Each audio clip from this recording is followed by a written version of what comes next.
bongo tena. Lelo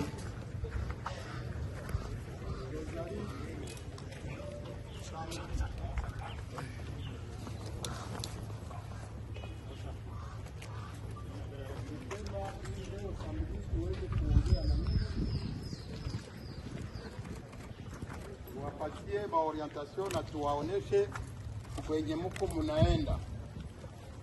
Kwenye mko mnaenda kufanya recyclage. Mnanisikia vizuri?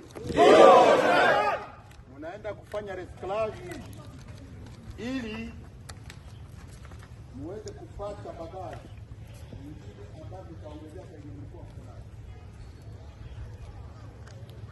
Umetumika miaka ya kutosha ukiwa katika mambo moja hivi ya ujinga, mambo ambayo haikuwa mazuri, japokuwa sisi polisi ndio rafiki yake na mwananchi karibu.